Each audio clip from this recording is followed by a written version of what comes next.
This video is strictly prohibited for those under 18 years of age. Those with weak hearts should not watch this video. This channel never condemns superstition. The Bible always says taste and then believe. This video is made for educational purpose, not to hurt anyone religiously or emotionally. I apologize if anyone was hurt in any way. Hello বন্ধুরা, সবাইকে জয় যিশু। আমার প্রিয় বন্ধু, এই মহাবিশ্বের সবচেয়ে বিতর্কিত এবং হৃদয় বিদারক প্রশ্নের কেন্দ্রে আপনাদের স্বাগত জানাই। আজকের বিষয় নরক এবং চিরন্তন শাস্তি। বাইবেল আমাদের জীবনের উৎস, উদ্দেশ্য এবং গন্তব্য শেখায়, কিন্তু এর একটি শিক্ষাই আমাদের রাতের ঘুম কেড়ে নেয়। একজন প্রেমময়, দয়ালু এবং সর্বশক্তিমান ঈশ্বর কিভাবে তার নিজের সৃষ্ট মানুষকে, যাদেরকে তিনি ভালোবাসেন, চিরকালের জন্য এক ভয়াবহ শাস্তির মুখে ঠেলে দিতে পারেন। এটি কি ঈশ্বরের চরিত্রের সঙ্গে সাংঘর্ষিক নয়? যোহন 4 অধ্যায় 8 পদ, যে প্রেম করে না সে ঈশ্বরকে জানে না, কারণ ঈশ্বর নিজেই প্রেম। দ্বিতীয় পিতর 3 অধ্যায় 9 পদ, প্রভু নিজ প্রতিজ্ঞা বিষয়ে দীর্ঘসূত্রী নহেন, যেমন কেহ কেহ দীর্ঘশত্রুতা জ্ঞান করে, কিন্তু তোমাদের পক্ষে তিনি দীর্ঘ সহিষ্ণু। কতকগুলি লোক যে বিনষ্ট হয় এমন বাসনা তাহার নাই, বরং সকলে যেন মন পরিবর্তন পর্যন্ত পৌঁছাতে পারে, এই তাহার বাসনা। আমরা জানি ঈশ্বর প্রেম, আমরা জানি তিনি ইচ্ছা করেন না যে কেউ বিনষ্ট হোক, বরং সবাই অনুশোচনা করুক। তবে কেন বাইবেলে চূড়ান্ত বিচার এবং অনন্ত দণ্ডের কথা বলা হয়েছে? এই আপাত অসঙ্গতি কি ঈশ্বরকে দ্বিমুখী করে তোলে? এই দ্বন্দ্বের সমাধান কোথায়? এটি বলে যে নরক একটি আক্ষরিক স্থান, যেখানে যারা স্বেচ্ছায় ঈশ্বরের অনুগ্রহ প্রত্যাখ্যান করেছে তারা তাদের শরীর ও আত্মা নিয়ে সচেতনভাবে চিরকালের জন্য কষ্ট পাবে। নরকের এই ধারণাটি মূলত যিশুর ব্যবহৃত শব্দ গিয়েনা এবং পল ও যোহনের লেখা থেকে আসে। মথি 25 অধ্যায় 46 পদ, পরে ইহারা অনন্ত দণ্ডে, কিন্তু ধার্মিকেরা অনন্ত জীবনে প্রবেশ করিবে। মার্ক 9 অধ্যায় 43 পদ, যদি তোমার হাত পাপের কারণ হয় তা কেটে ফেলে দাও। দুহাত নিয়ে নরকের অনির্বাণ আগুনে নিক্ষিপ্ত হওয়ার চেয়ে অঙ্গহীন হয়ে জীবনে প্রবেশ করা ভালো। লুক 16 অধ্যায় 19 থেকে 31 পদ, যেখানে ধনী ব্যক্তি, আব্রাহাম এবং গরিব ব্যক্তির বর্ণনাটি রয়েছে। এই মতবাদের প্রধান ভিত্তি হল অনন্ত শব্দটির ব্যবহার। মথি 25 অধ্যায় 46 পদ বলে, এরা অনন্ত দণ্ডে ও ধার্মিকেরা অনন্ত জীবনে প্রবেশ করিবেন। যদি জীবন চিরন্তন হয় তবে দণ্ডও অবশ্যই চিরন্তন এবং অবিরাম হতে হবে। ধনী ও লাসরের গল্পে সচেতনভাবে যন্ত্রণা ভোগের সবচেয়ে শক্তিশালী উদাহরণ হিসেবে কাজ করে। আর মার্ক 9 অধ্যায় 43 পদে যিশু বলেছেন, যেখানে পোকা মরে না এবং আগুন নেভে না, এই কথা যন্ত্রণার অবিরাম প্রকৃতির উপর জোর দিয়েছে। এবং যেখানে মানুষের মৃত্যু সম্ভব নয় কিন্তু চিরন্তন যন্ত্রণা ভোগ করতে হবে, সেই প্রকৃতিকে এই বাক্যটি প্রকাশ করেছে। আপনাদের প্রত্যেকের মনেই প্রশ্ন রয়েছে, সীমিত পাপের জন্য অসীম শাস্তি? এখানেই মানব বিবেক বিদ্রোহ করে ওঠে। কিভাবে একজন মানুষ তার সীমিত 80 বছরের পাপ বা বিদ্রোহের জন্য অনন্ত কালব্যাপী সীমাহীন শাস্তি পেতে পারে? এটি কি ভারসাম্যের চূড়ান্ত অভাব নয়? এটি কি ঈশ্বরের ন্যায় বিচারের চেয়ে তার প্রতিহিংসাকে বেশি প্রকাশ করে না?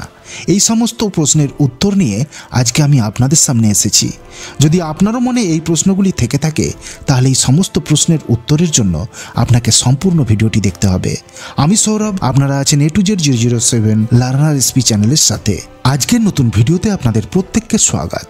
তো চলুন বন্ধুরা, দেরি না করে মূল বিষয়বস্তুতে প্রবেশ করা যাক। বন্ধু, আজকে যে বিষয়গুলি নিয়ে আমি আপনাদের সামনে আলোচনা করছি, এগুলি আপনাদের জন্য অত্যন্ত গুরুত্বপূর্ণ, কারণ আপনাদের প্রত্যেকের মনই আপনাদের চিন্তাভাবনার বিরুদ্ধে বিদ্রোহ করে ওঠে। ঈশ্বরের মতাদর্শের বিরুদ্ধে শয়তান সর্বদাই আপনাদেরকে বিভ্রান্ত করে। তাই যাতে এই সমস্ত প্রশ্নগুলো আপনাদেরকে বিভ্রান্তির মধ্যে না ফেলে, সেই জন্য এই সমস্ত প্রশ্নগুলির উত্তর আজকে আমি আপনাদেরকে দেব, যাতে শয়তানের কোনো চক্রান্তই আপনাদের জীবনে কার্যকারী না হয়, যাতে ঈশ্বরের আশীর্বাদ সর্বদা আপনাদের সাথে থাকে। এই মতবাদের সমর্থকেরা 3টি গভীর ধর্মতাত্ত্বিক যুক্তিতে এই সমস্যার সমাধান খুঁজেছেন। প্রথমত, ঈশ্বরের পবিত্রতা ও পাপের গুরুতরতা। পাপের গুরুতরতা নির্ভর করে কার বিরুদ্ধে পাপ করা হয়েছে তার উপর। যেহেতু পাপ অসীম পবিত্র ঈশ্বরের বিরুদ্ধে করা হয়েছে, তাই তার অনিবার্য শাস্তিও অসীম হতে বাধ্য। পাপকে তুচ্ছ করা যায় না। দ্বিতীয়ত মানুষের স্বাধীন ইচ্ছা এবং চূড়ান্ত প্রত্যাখ্যান। ঈশ্বর মানুষ সৃষ্টি করেছেন তার সাথে প্রেমময় সম্পর্কের জন্য। মানুষ যদি স্বেচ্ছায় এবং সচেতনভাবে ঈশ্বরের বিরুদ্ধে বিদ্রোহ করে তবে ঈশ্বর সেই চূড়ান্ত ইচ্ছাকে সম্মান করেন। নরক হল ঈশ্বরের কাছ থেকে সেই স্বেচ্ছামূলক বিচ্ছিন্নতার পরিণতি। এটি ঈশ্বরবিহীন অস্তিত্ব। নরক কোনো নতুন শাস্তি নয়, বরং ঈশ্বরের উপস্থিতি থেকে দূরে থাকার সেই আকাঙ্ক্ষার স্থায়ী রূপ। তৃতীয়ত ন্যায় বিচার ও প্রেম। ঈশ্বরের প্রেমকে বোঝার জন্য তার ন্যায় বিচার বোঝা আবশ্যক। প্রেমকে যদি পাপের উপর জয়ী হতে হয় তবে সেই পাপের প্রতি ঈশ্বরের ক্রোধ এবং ন্যায় বিচার অবশ্যই বাস্তব হতে হবে। চিরন্তন নরক নিশ্চিত করে যে ঈশ্বর উভয়ই প্রেমময় ও চূড়ান্তভাবে ন্যায়পরায়ণ।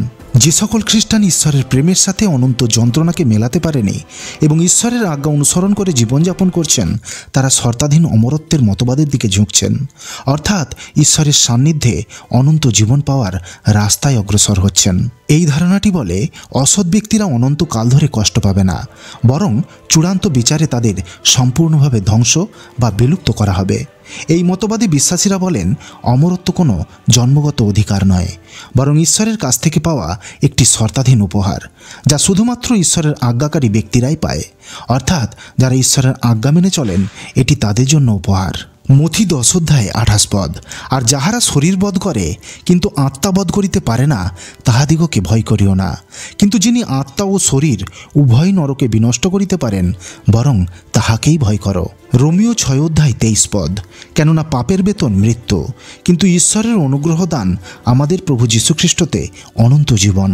গীতসংহিতা 37:20 কিন্তু দুষ্টগণ বিনষ্ট হইবে, সদাপ্রভুর শত্রুগণ মাঠের তৃণসভার সমান হইবে, তাহারা অন্তর্হিত ধূমের ন্যায় অন্তর্হিত হইবে।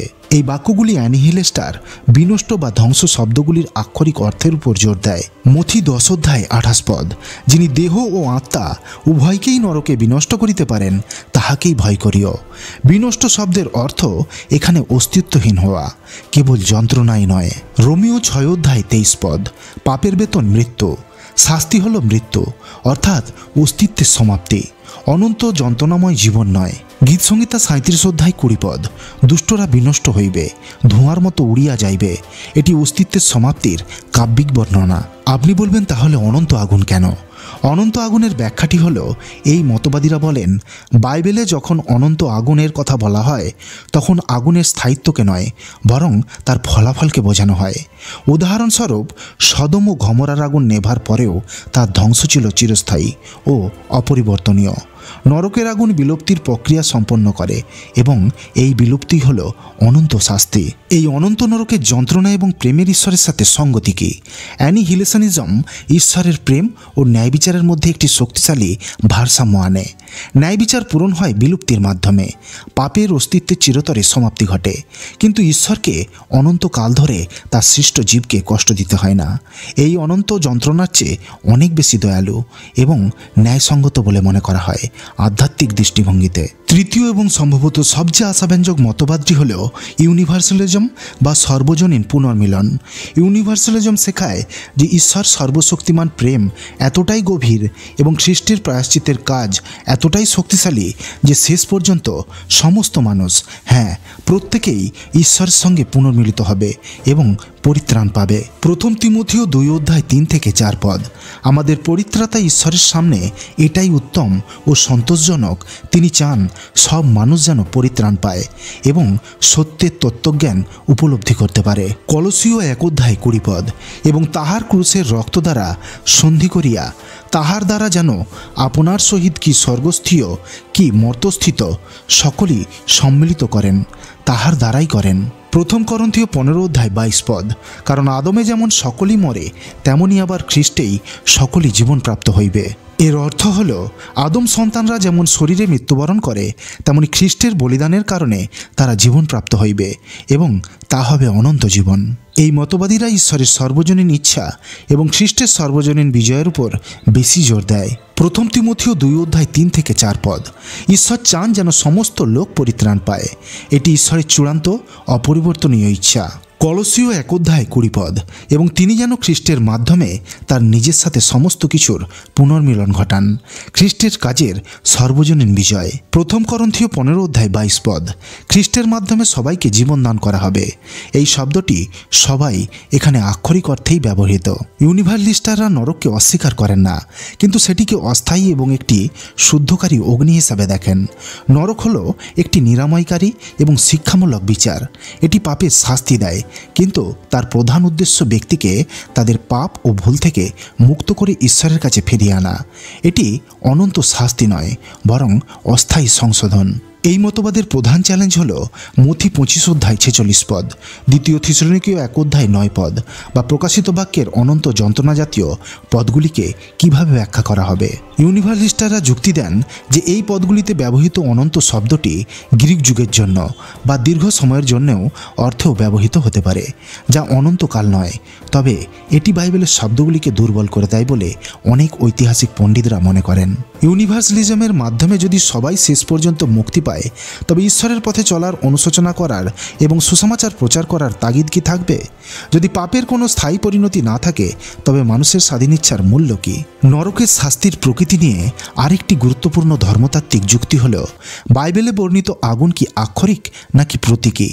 বাইবেলে নরককে বর্ণনা করতে শক্তিশালী বৈপরীত্যপূর্ণ চিত্র ব্যবহার করে। আগুন বাইরের অন্ধকার, ক্রন্দন ও দাঁত কিড়মির এবং অনন্ত দণ্ড। আমরা এবার দেখব বাইবেলে বর্ণিত নরকের আগুন আক্ষরিক না প্রতীকী। প্রথমে আমি আক্ষরিক দৃষ্টিভঙ্গি দ্বারা নরকের আগুনকে ব্যাখ্যা করব। যারা শাস্তিকে আক্ষরিক বলে মনে করেন, তারা বিশ্বাস করেন নরকের আগুন বাস্তব এবং শারীরিক যন্ত্রণার কারণ হবে।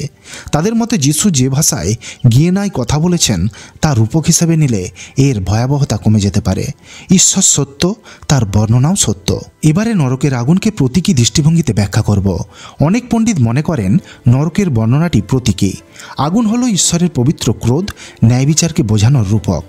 অন্ধকার এবং বিচ্ছিন্নতা হলো ঈশ্বরের কাছ থেকে চূড়ান্ত বিচ্ছিন্নতার বাস্তব ও যন্ত্রণাদায়ক মানসিক আধ্যাত্মিক অবস্থা। এই যন্ত্রণাটি বাস্তব, কিন্তু তার বর্ণনাটি রূপক। নরকের প্রকৃতি প্রতীকী হলেও এটি তার ভয়াবহতা কমিয়ে দেয় না।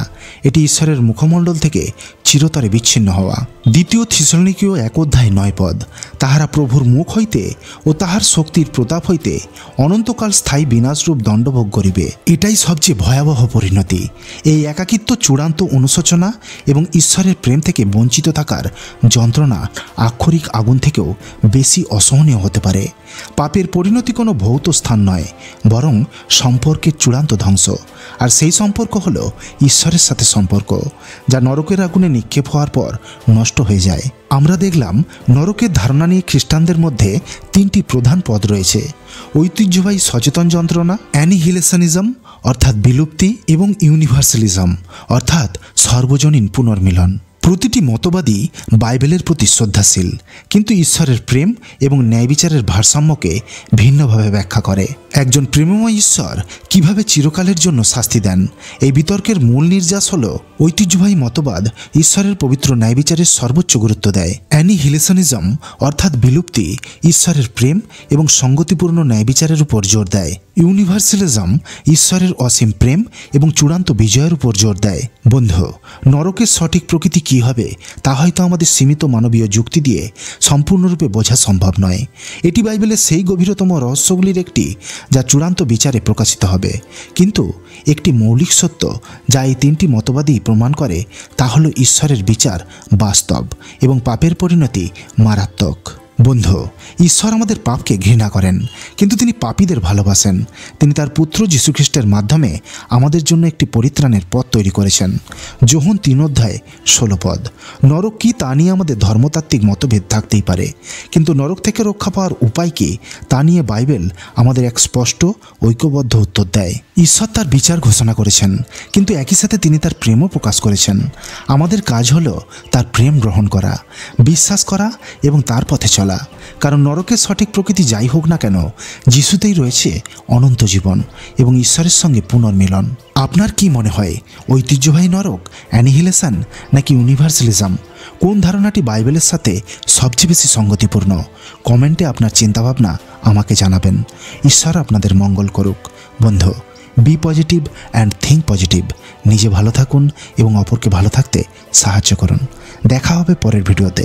আমিন।